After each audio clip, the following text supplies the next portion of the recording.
welcome back to my channel, Adventures with Amirah. So today I wanted to talk to you about something that just happened to me at Dollar Tree. And it was very upsetting to me, and I just wanted to share it with you guys. This situation today at the Dollar Tree was ridiculous.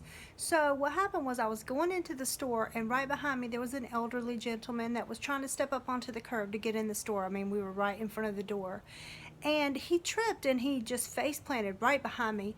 So I went to help him up. All these people, this is at like 12 o'clock today, all these people just basically almost stepping over him. He's bleeding on the sidewalk. He fell, he hit his head, he gashed his hand open pretty bad. He had on like a World War II veteran's hat on his head, and I'm thinking, you know, you would think that somebody would even care that a veteran's just sprawled out on the sidewalk, or just, you know, that somebody would care that a person's just laying there, but nobody seemed to stop. Nobody helped. So I said, I got him up off the ground. Nobody helped me get him up. And I said, sir, just wait right here. I'm going to go inside the store and get some bandages. I was just going to go buy some bandages, Neosporin, things like that to help clean his wounds, because I couldn't tell how bad they were. I said, you know, do you think you need to go to the hospital? He was like, no, I'm sure he's seen worse in World War II. But so I go in the store, and the line, there's like one cashier, it's an older lady, and the line is like 15 people deep. So I'm like, oh my God. I said, okay, where's your manager? I need to see if you guys have a first aid kit. You have somebody, a customer that just fell outside and he's bleeding.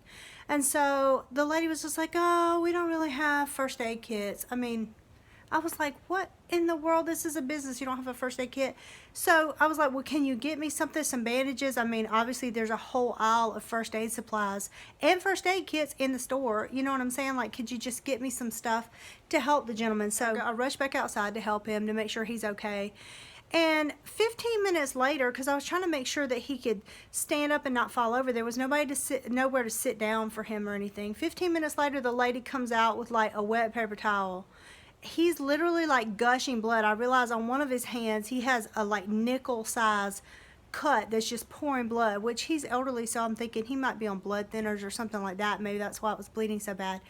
So I'm just like, oh my goodness. I was like, well, you're definitely going to need to go to the emergency room, or, you know, the urgent care, because you're going to need stitches.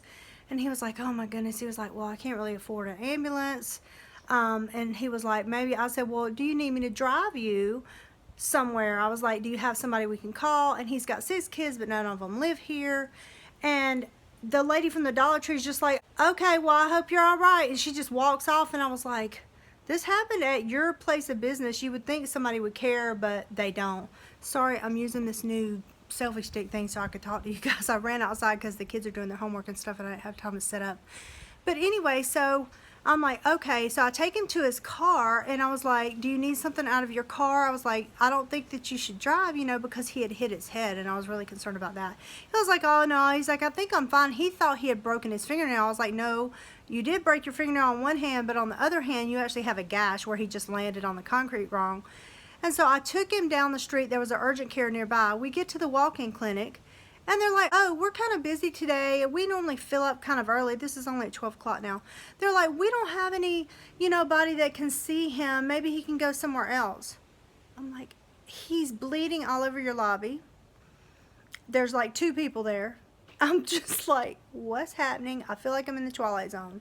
So I drive him back to the Dollar Tree because he didn't want to leave his car there. It wasn't in this Dollar Tree that we were at. It was in another town, actually. I wasn't here. I was in a different town.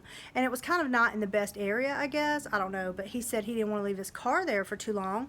And so I said, well, do you need me to follow you somewhere? I don't know that you should be, you know. He was like, I think I'm okay to drive. He was like, I want to drive to my house, which is 2 miles away. And I'm going to call a cab to take me to a different hospital, because there was a hospital nearby, but that hospital is known to be really bad. Like, I wouldn't recommend anybody go there. One of my family members just about died there. So yeah, I was like, I don't blame you, sir. He said, my wife died there 8 years ago. You know, he was telling me about his life and stuff in the midst of me trying to find somewhere to help him. He's 88 years old, and he's got a son that's a pilot, and, you know, he used to work in the space industry just like my husband. He worked in one of the same jobs that my husband worked in. And, you know, he had been in the war and all this stuff. And I'm thinking, you know, if this was me when I'm 88 and I'm sprawled out on the concrete, I would hope somebody would stop and help me. So people, this is a message out there. Please help one another. I mean, I could not believe that the people just didn't even care. I've already called corporate about that Dollar Tree because at a minimum they should have a first aid kit available to them. I mean, just so nonchalant. I just never seen anything like it in my life. And the man was so calm. I mean, he wasn't like, crying or freaking out or nothing like that. Like I said, I'm sure he's seen much worse. But so I got his number. I gave him my number, my cell phone number, my husband's number.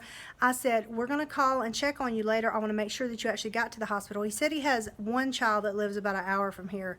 So he was going to call them to come see him at the hospital so they could give him a ride home. Otherwise, I guess we'll be going to pick him up from wherever hospital he is to try to take him home, because I just can't imagine living somewhere you don't have anybody to help you. But anyway, I just wanted to share that with you guys. I'm just totally flabbergasted and so sad, that nobody would help me help him. Like, it was just the darndest thing.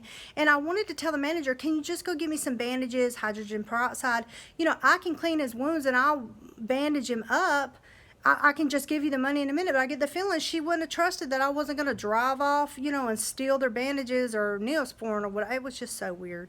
But anyway, I hope you guys are having a good day, and I just wanted to let you guys know this because I want people to learn to just help one another. It really does make a difference. All right, talk to you guys later. Bye-bye.